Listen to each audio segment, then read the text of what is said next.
se va a tratar un tema muy importante, ¿no?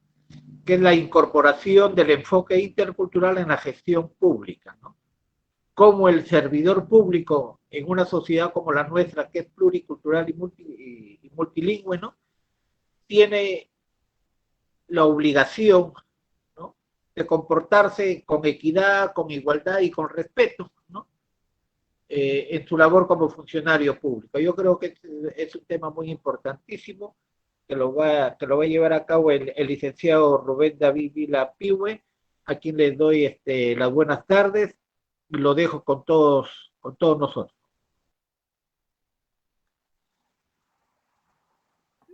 Sí, muy buenas tardes. Gracias, Carlos, por la presentación.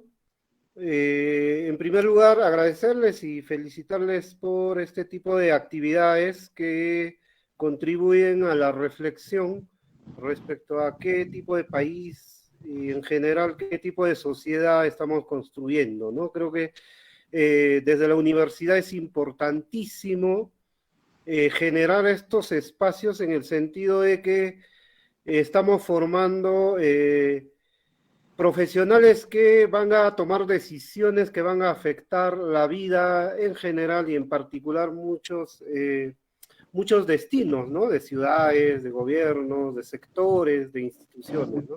En ese sentido, importantísimo. Gracias también por la presentación. Yo quería presentar básicamente una experiencia. Quien les habla es antropólogo y trabajo en el Ministerio de Cultura Junín, ¿no? Alguna vez también estuve por Pucallpa, una tierra muy calurosa en todos los sentidos, ¿no? Así que gracias por eso, ¿no? Yo voy a compartir una presentación, a ver, ojalá lo puedan ver, a ver, un segundo.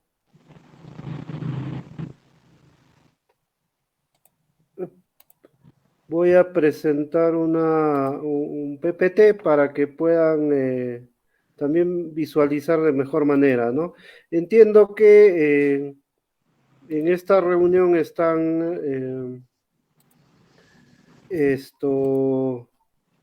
estudiantes, algunos docentes también entiendo, de muchas carreras de la universidad, ¿no? A ver, un segundo. Estoy teniendo problemas para compartir pantalla, pero a ver. Acá está.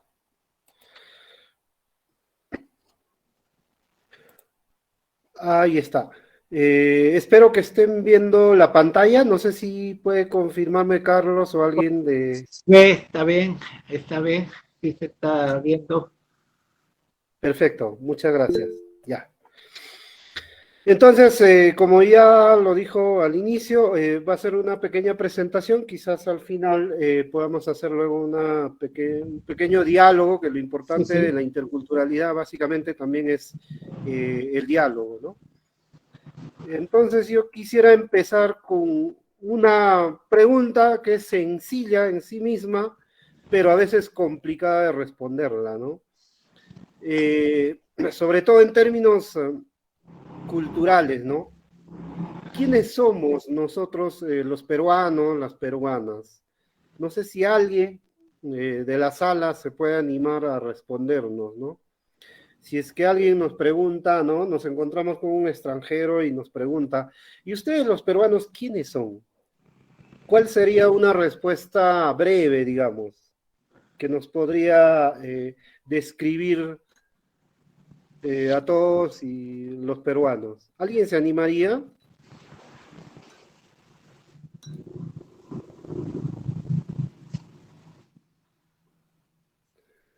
¿Alguien nos puede dar alguna idea, alguna descripción? ¿Nadie? A ver, te acompañaré, mi estimado Rubén. Sí. Nosotros somos ciudadanos, ¿no? Ciudadanos con una gran riqueza histórica, que posiblemente algunos no lo entienden y que gran parte de la comunidad lo ve algo así como complejo, ¿no? Ya que no todos somos, no somos una sociedad homogénea, ¿no? Por ahí comencemos esa sería la respuesta para dar posibilidad a que otras alumnos se den Claro. su opinión. Gracias. Efectivamente, ¿no? Creo que una de las características principales de nuestro país es que no somos nada homogéneos, ¿no? Si alguien se anima, bien, y si no, podemos continuar. Bueno, la pregunta es importante, justo como decía Carlos, ¿no? Con un gran pasado, ¿no? Y este pasado es múltiple, es diverso, y ya lo decía en la presentación, ¿no? Si alguien tendría que definir nuestro país, es básicamente que somos un país diverso, somos pluriculturales y multilingües, ¿no? Eso es una gran característica de nuestro país. Somos un país diverso. Y esa es una buena pregunta y es una buena reflexión, ¿no? Porque no somos homogéneos, no podríamos tener una respuesta de que somos de esta forma, porque tenemos todas las formas, ¿no? No somos de una misma historia, sino de muchas historias, ¿no? Como decía Rodrigo Montoya, en el Perú siempre hay que hablar en plural, ¿no? La pluralidad es parte de nuestra esencia. Y como también Arguedas definía como un país de todas las sangres, ¿no? Porque aquí están todos los grados de amor, de odio, como decía Arguedas, de muchas expresiones culturales, ¿no? Eso es nuestra principal característica y eso es importante tenerlo en cuenta, ¿no? Quizás eso después. De hecho, a nivel del país, el Ministerio de Cultura oficialmente ha reconocido 55 pueblos indígenas u originarios y que existen 48 idiomas oficialmente reconocidos, ¿no? 4 en la zona andina y 44 en la zona amazónica. Y también somos el cuarto país con mayor diversidad lingüística en América Latina, ¿no? Se dice que, según CEPAL, a nivel del mundo existen más de 5.000 pueblos originarios, ¿no? ¿Y por qué se habla de pueblos originarios o pueblos indígenas en nuestro país? Es precisamente porque su diversidad cultural está expresada en estos pueblos, ¿no? Ustedes en Ucayali, por ejemplo, tenemos los Shipibos, Shipibo Conibo, los Yines, ¿no? Parte de, incluso creo que Ayánica llega hasta por ahí, etcétera, etcétera, ¿no? Entonces, también cada región en sí misma es pluricultural y multilingüe, ¿no? Y ello, otra vez, para redondear la idea, esta diversidad exige de que el Estado se transforme, ¿no? En esa orientación de cómo atendemos a esta gran diversidad cultural, ¿no? Tenemos también aquí algunas cifras de cuántas comunidades se tiene según la base de datos de pueblos indígenas del Ministerio de Cultura. Por ejemplo, hablamos de 6.719 localidades, ¿no?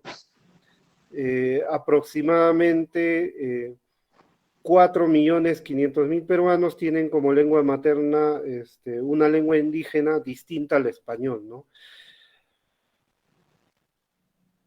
Y como ustedes saben, cada 10 años nuestro país lleva a cabo los censos nacionales y la última se realizó el año 2017 y por primera vez se hizo una pregunta sobre autoidentificación étnica. Fue muy polémico, de hecho, la pregunta. y se preguntó se incluyó una sola pregunta en ese censo y se preguntó a la población mayor de 12 años. La pregunta era por tus antepasados y por tus costumbres actuales, ¿tú cómo te autoidentificas o cómo te autorreconoces, ¿no? Incluso había opciones, ¿no? Para autoidentificarse, ¿no? Como pueblo indígena, como shipibo, como mestizo, como blanco incluso, como afroperuano, como negro, etcétera, etcétera. Los resultados fueron muy interesantes, ¿no? En el sentido de que a nivel del país, a nivel nacional, el 26% se autorreconoció como perteneciente a alguno de los pueblos originarios que existen en nuestro país, es decir, a uno de los 54 pueblos existentes. Fue muy interesante, ¿no? A pesar de que desde muchas organizaciones, instituciones había críticas respecto a esta pregunta, mencionando que no se había hecho suficiente sensibilización, capacitación para hacer esta pregunta y seguramente va a salir poco porcentaje. Aún así, el porcentaje fue alto, ¿no? 26%. Y respecto a la población afroperuana, que también tiene que ver con diversidad, el resultado fue del 4%, ¿no? Entonces, si sumamos el 26% de pueblos indígenas más el 4% de afroperuanos, a nivel del país tendríamos un 30% de peruanos y peruanas que se autorreconocen como culturalmente diferente a una población citadina, ¿no? Si se quiere, blanca. Entonces, la tercera parte de la población peruana, eso es un dato importante, ¿no? Porque no es poco. Estamos hablando de la tercera parte de la población que se autorreconoce como diferente, como diverso culturalmente, ¿no? Bueno, esto es algunos datos de Junín, y el pueblo de la Amazonía con mayor población es el pueblo Ashaninka, ¿no? Sin embargo, esto también es otro dato importante que hay que tener en cuenta. El año 2018, el Ministerio de Cultura con Ipsos Perú por primera vez hizo una encuesta nacional para, que lo pueden googlear fácilmente, es la encuesta nacional sobre actitudes y percepciones sobre discriminación y racismo, ¿no? Y el resultado fue alarmante también, ¿no? Igual el 30% a nivel del país se ha sentido discriminado en los últimos 12 meses, ¿no? Si ustedes ven el PPT en la pantalla, el morado son los promedios nacionales, ¿no? Entonces, si vemos, se ha preguntado dónde ha sufrido ese tipo de discriminación, ¿no? A nivel nacional, el mayor porcentaje es el 22% en hospital público o en postas.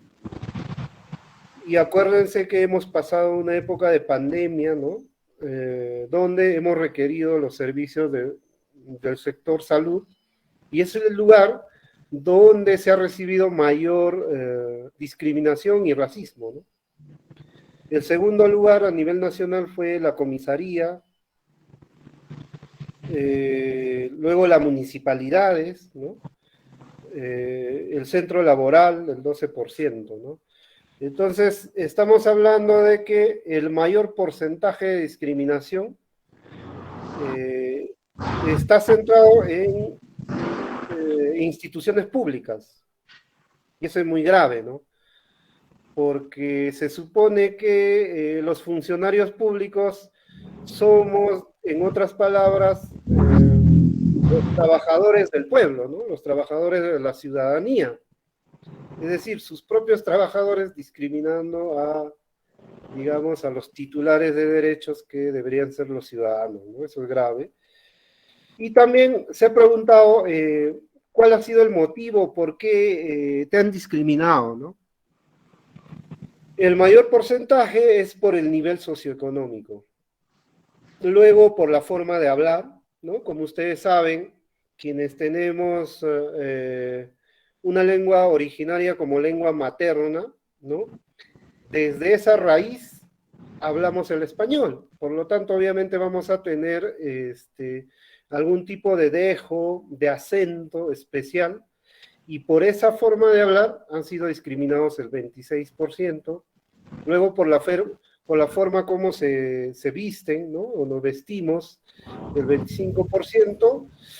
Luego, por los rasgos físicos, el 21%, y por el color de piel, el 19%, y finalmente por las costumbres que practicamos, ¿no? El 14%. Entonces, lo mismo, ¿no? Esto es muy grave porque desde la función pública todavía se sigue brindando algún trato preferencial a unos y algún trato discriminatorio a otros, y lo grave es que es por algunos aspectos culturales, ¿no? Como la forma de hablar, la vestimenta, los rasgos físicos, el color de piel, ¿no? Eso es igualmente grave. Y todavía somos pues un país ancho y ajeno, ¿no? Después de 200 años, ¿no? Sé que se ha celebrado el bicentenario, seguimos siendo un país fracturado, con mucha exclusión, ¿no? Entonces eso también es un problema a tener en cuenta. Y otra pregunta importante, seguramente también se la hacen ustedes, es, ¿pero por qué ustedes se enfocan en pueblos indígenas o población afroperuana, ¿no? Es porque también, además de lo que ya hemos dicho, según el Viceministerio de Interculturalidad, por ejemplo, de los 30 distritos más pobres a nivel nacional, digamos que son población cuya lengua materna es superior al 50% distinta al español, ¿no? Es decir, que cuando el pueblo tiene una lengua materna distinta al español, mayor probabilidad tiene de ser pobre, ¿no? De ser excluido, de que los servicios públicos no estén llegando, ¿no? Y finalmente, la condición de pobreza y exclusión se relaciona con el hecho de ser indígena originario, ¿no? Por eso decimos que en el país la pobreza tiene un rostro rural, tiene un rostro indígena y tiene un rostro de comunidad, ¿no? Ya sea nativa o campesina, ¿no? Y finalmente, la población afroperuana también ha sido excluida de varios procesos de estudios, de estadística, que finalmente ha sido invisibilizado en varias políticas públicas, ¿no? No hay políticas públicas dirigidas para ellos, ¿no? Esto yo quisiera pasarla. Y bien, ante todo esto, ¿qué ha hecho el Estado? Podríamos preguntarnos, ¿no? Entonces, se ha avanzado de alguna forma en generar algunas políticas públicas en materia de interculturalidad, también a nivel normativo, se ha avanzado de alguna forma. Quizás de las pocas importantes que puedo mencionar es esta de la Política Nacional para la Transversalización del Enfoque Intercultural, ¿no? Es una política en la cual señala de que nuestro país, ¿no? Por toda la diversidad que ya les he explicado, debe transitar de un estado monocultural y monolingüe hacia un estado pluricultural y plurilingüe también, ¿no? Es decir, si el propio Estado ha reconocido 48 idiomas, pues la idea es también de que el propio Estado empiece progresivamente a hablar los 48 idiomas oficialmente reconocidos, ¿no? Y no solo hable la lengua hegemónica como el español que ahora mismo estamos hablando. También habla de que todos los niveles de gobierno y los sectores adecúen sus servicios a las características culturales, lingüísticas, geográficas y territoriales que existen en nuestro país. También habla de que se generen espacios de diálogos entre las organizaciones indígenas y los servidores públicos para, de manera concertada, a partir del diálogo, se pueda definir cuál es la mejor forma de realizar este tipo de servicios, ¿no? Por el otro lado, también tenemos la Política Nacional de Lenguas Originarias, Tradición Oral e Interculturalidad del 2040, hace muy poquito, hace 2 meses. Esta política acaba de ser actualizada, ¿no? Con acompañamiento del ente rector en planificación, que es CEPLAN, para que, digamos, que el Estado transforme sus servicios teniendo en cuenta este tipo de criterios, ¿no? Y también tenemos la Política Nacional de Pueblos Indígenas Originarios del 2030, que todavía está también en proceso de aprobación. Actualmente están trabajando mediante consulta previa para que sea aprobada, ¿no? Pero digamos que son 3 políticas importantes, pero que, como todo en nuestro país, ¿no? A veces existen normativas, existen políticas, existen instrumentos, pero pocas veces se implementa, ¿no? Licenciado Entonces, Rubén, disculpe. No avanza la diapositiva. Se ha quedado en... Sí, solo se quedó incorporación del enfoque en el título del coloquio. Así. Perdón, a ver, ¿qué estará pasando? A ver, voy a...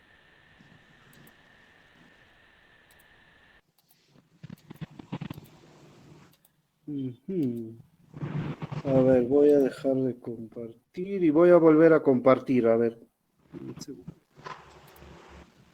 ¿Ahora?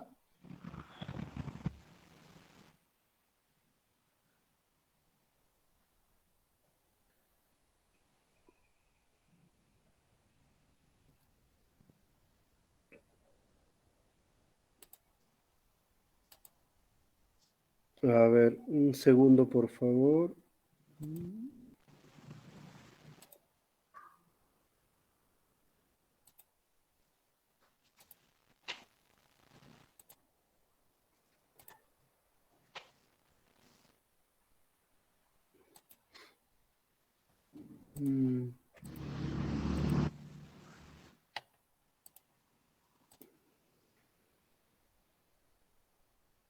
Recién se comparte.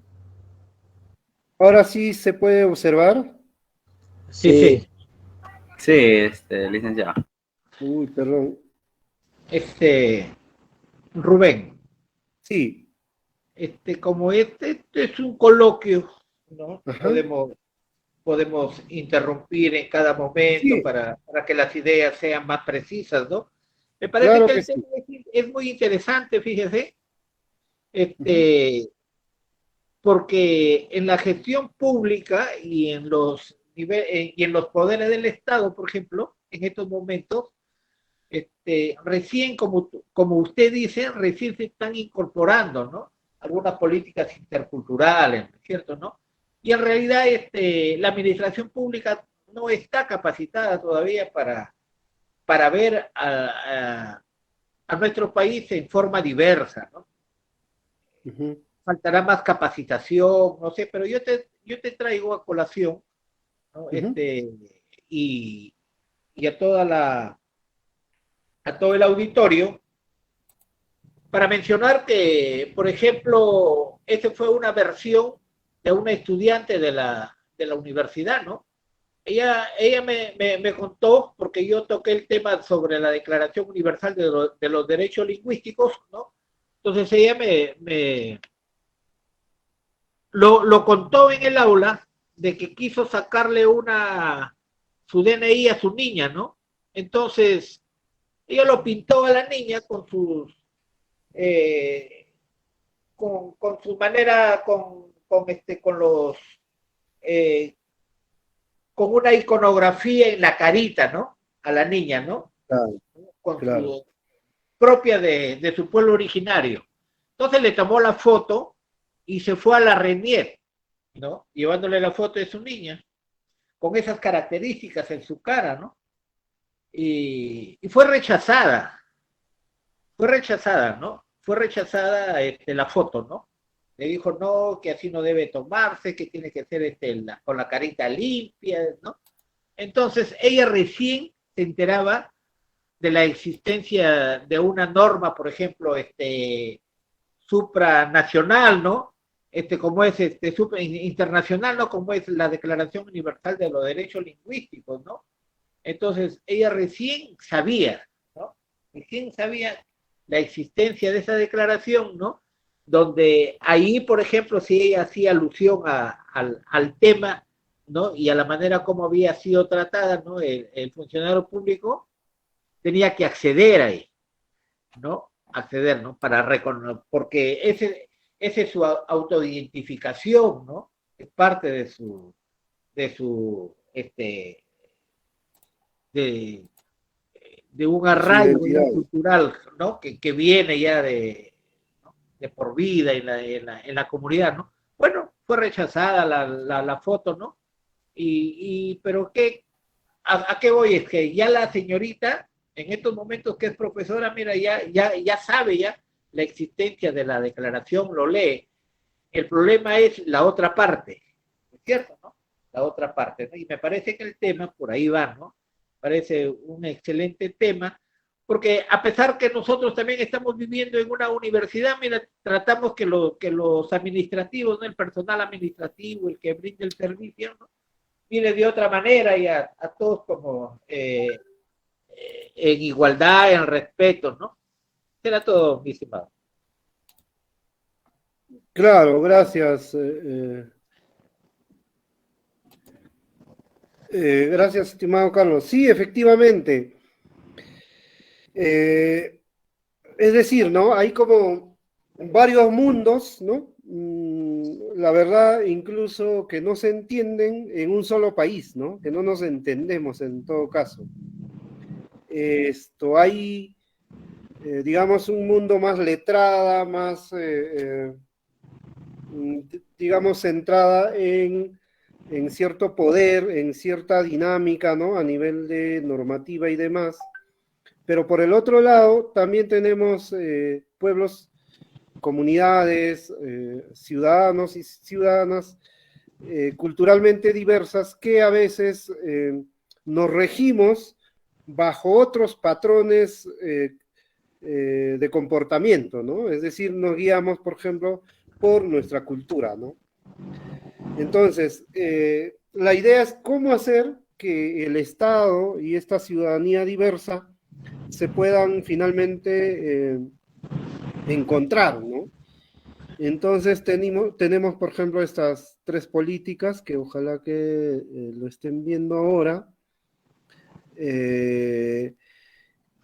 que, digamos, si podemos criticar algo a la política, a estas tres políticas, es que a veces también hay una percepción muy romántica, ¿no? De los pueblos, o por el otro lado, folcloriza mucho a los pueblos originarios, ¿no? Por su tema identitario, y que a veces no ve que también los pueblos, las comunidades están insertadas en una dinámica de transformación y de cambio, ¿no? Y eso es normal, por la presencia del mercado, del Estado, de instituciones, etcétera. También las comunidades, los pueblos originarios se van transformando, van cambiando, pero eso no quiere decir que hayan perdido sus derechos o hayan perdido su identidad. Lo único que ha pasado es que, como toda sociedad, ¿no? La cultura, una de las características importantes de la cultura es que es dinámica, ¿no? Entonces la cultura nunca va a estar estática, jamás, jamás lo ha estado, ¿no? jamás ha estado la cultura estática. Normalmente, a partir del encuentro o desencuentro que hay con otros pueblos, va cambiando. Y eso está bien. Parte de la esencia de la cultura es que cambie, ¿no? Que cambie permanentemente en el tiempo, pero que siempre está fijado en una raíz. Hay una matriz cultural siempre predominante, ¿no? Entonces, quizás si podemos ver algún tipo de observación a estas políticas es esa mirada, pero que finalmente también tiene muchas bondades que luego podríamos comentar. Creo que levantó la mano alguien. Sí, Sí, buenas Edilberto. tardes. Adelante, adelante. Sí, realmente, buenas tardes. El tema de la interculturalidad es un tema muy complejo, ¿no? Digamos, quizás por las definiciones que vayamos a aplicar, ¿no? Y sobre todo, pues depende de las políticas que tiene el Estado, como las políticas económicas que tiene el Estado, ¿no? Nosotros sabemos que el Estado peruano pues tiene una política neoliberal y tiene su forma de conducir pues que responde a políticas supranacionales. Entonces va a responder pues a una interculturalidad con un enfoque que no es digamos muy latente para buscar una transformación radical, donde se busca pues la equidad de todos los pueblos en sí, para todos los servicios, no sea educación, salud más que todo, y educación, ¿no? Entonces, depende Exacto. de las políticas que tiene el Estado, Ujú. y esos son los que pues, direccionan, ¿no? Quizás un gobierno, digamos, que nace del pueblo, como se dice, no tenga los deseos de implementar unas políticas interculturales que busquen el desarrollo de las comunidades, pero la política que tiene a nivel nacional, a nivel global, pues es un Estado neoliberal, y sabemos que las políticas neoliberales responden pues a ciertos intereses de clases de élite, ¿no? Eso de hecho sabemos eso, ¿no? Y que mientras no cambien esas políticas, es, es utópico pensar pues que la, la, la, el ideal que persigue la interculturalidad se va a implementar como debe ser, ¿no? Yo le escuché decir, bueno, pues la cultura es dinámica, ¿no? Está constantemente cambiando. Y aún más con esto de la globalización, eh, muchas de las culturas actuales se van a ir diluyendo, ¿no? Eso no es porque quizás yo lo diga que sea así, ¿no? Así va a suceder, ¿no? Lo queramos o no, porque la globalización ha venido para quedarse, y va a seguir esto, ¿no? Inclusive ya hay digamos,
dos procesos en marcha que parecen contradictorias, pero que van en el sentido de globalización, ¿no? Por un lado, si bien hay ciertos rasgos, sobre todo el mercado, que tiene que ver con modelo económico, como se mencionó, se ha avanzado en el sentido de homogeneizar muchas cosas, pero también en dirección contraria se han fortalecido ciertas identidades étnicas, ¿no? De hecho, uno de los grandes conflictos actuales tienen que ver con las diferencias culturales, religiosas que está pasando en Medio Oriente y demás, y que están cambiándole el rostro de muchos conflictos, ¿no? Y que incluso a nivel de la virtualidad y el mundo digital, también están sirviendo para fortalecer ciertas identidades étnicas y grupos identitarios muy fuertes, ¿no? Y de hecho, en esa dirección es que muchas organizaciones indígenas en nuestro país, por ejemplo, en el caso de Amazonía, la más grande es el AIDESEP, ¿no? Que agrupa a todas las comunidades y organizaciones indígenas de la Amazonía del Perú. Y en la parte de la tierra tenemos la CCP, la CNA, ¿no? Que son la Confederación de Comunidades Campesinas del Perú y la Confederación Nacional Agraria, que van agrupando y van haciendo incidencia política, ¿no? De hecho, el resultado de esas negociaciones y demás son estas tres políticas que ustedes pueden ver en pantalla, y también está la ley de lenguas, la 29735, que ha sido promovida por congresistas indígenas de Cusco y Puno, ¿no? Que han ayudado a impulsar ello. Así que yo creo que hay esas dos posibilidades, ¿no? Por un lado, sí, la interculturalidad es complicada en un modelo económico, como se mencionó,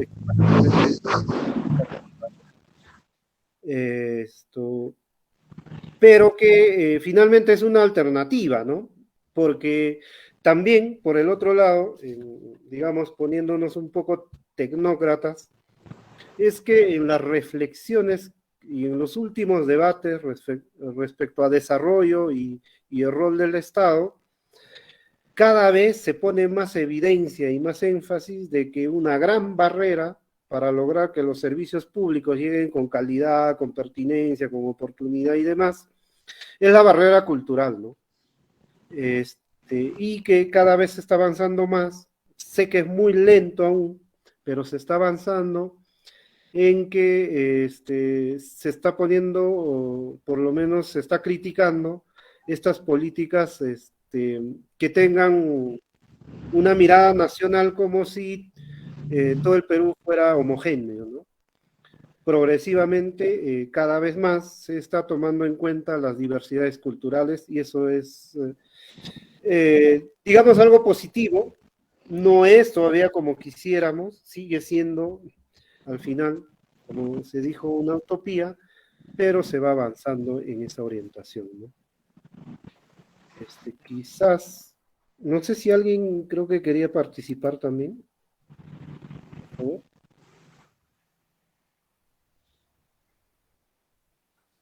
Ya. Entonces, quizás avanzo un poco porque creo que hay como 2 PPTs nomás en adelante, y también podemos hacer un diálogo, ¿no? Al final. Estas políticas, sobre todo la Política Nacional de Transversalización del Enfoque Intercultural, lo que habla es de que los servicios públicos se deben transformar, ¿no? Y le han llamado que sean los servicios públicos con pertinencia cultural, ¿no? ¿Qué son este tipo de servicios? Digamos que son servicios que, tomando en cuenta las características culturales, ¿no? Diversas que tiene la población, la ciudadanía,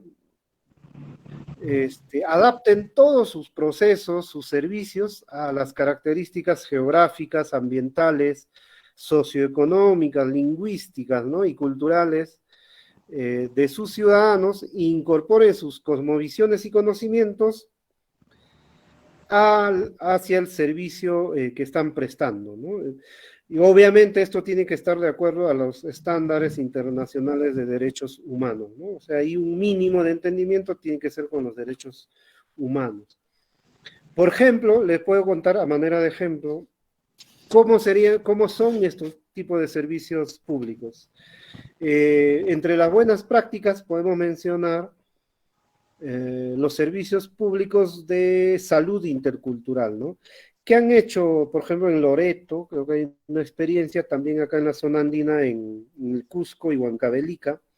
Se tiene experiencias de implementar las salas de parto intercultural, ¿no? En la cual la usuaria libremente, ¿no? toma la decisión si quiere dar el parto, ya sea a nivel horizontal, ¿no? como el modelo occidental que brindan los hospitales, los centros de salud, o quieran dar a luz de forma vertical, ¿no? Tal como normalmente se hacían con las parteras, con el acompañamiento de las parteras para que puedan dar a luz, ¿no? Incluso han incorporado que las parteras tradicionales, ¿no? que acompañaban a dar este tipo de partos, puedan insertarse dentro de los hospitales y puedan acompañar a estas mujeres que quieren ese tipo de servicio, ¿no? Y que, como ustedes saben, en los pueblos originarios, la concepción del frío y el calor, ¿no? Este equilibrio es muy importantísimo, ¿no? para la salud. Y es por eso que a veces el tomar el mate después de los partos y demás, que sea caliente, frío, este tipo de cosas que están en la cosmovisión amazónica andina, pueda ser incorporado dentro de los servicios de salud intercultural, ¿no? Porque las universidades, como ustedes bien saben, a todos los operadores de salud les han formado en un único sistema de salud, ¿no? en la cual es el parto horizontal, donde la comodidad la tiene la que atiende, ¿no? El obstetra o la ginecóloga, ¿no? Pero no la usuaria. Mientras que en el parto vertical, ¿no? que es otra forma, que es una contribución de los pueblos originarios, se puede incorporar en este tipo de servicios, ¿no? Se ha sistematizado esta experiencia y los resultados fueron muy buenos, ¿no? Por ejemplo, se ha reducido un buen porcentaje de las cesáreas porque gracias a los masajes, tipo de masajes que hacen las parteras, pueden acomodar, ¿no? a los niños ¿no? dentro de la madre para que los partos sean de forma natural y no acudan a la cesárea, por ejemplo, ¿no? Ese tipo de prácticas han sido aprendidas incluso por las profesionales occidentales de salud que no sabían de esto a pesar de su formación universitaria, ¿no? Entonces, es un ejemplo de cómo estos dos mundos pueden encontrarse y brindar un mejor servicio a la ciudadanía, que al final de cuentas, digamos, es el mayor interesado, ¿no? Es cómo los servicios públicos, los funcionarios,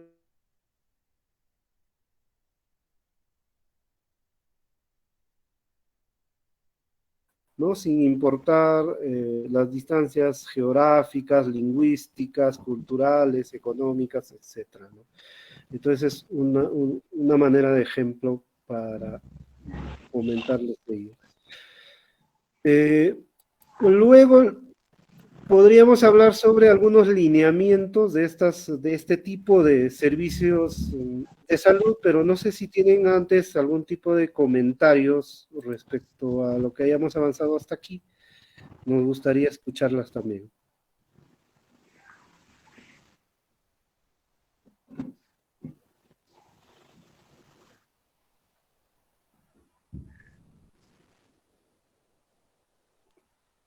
mi estimado Rubén. Yo pienso que... Sí, adelante. Sí, sí. Gracias, colega. Yo pienso que se debe de implementar en las entidades públicas, ¿no? Todo un paquete, ¿no?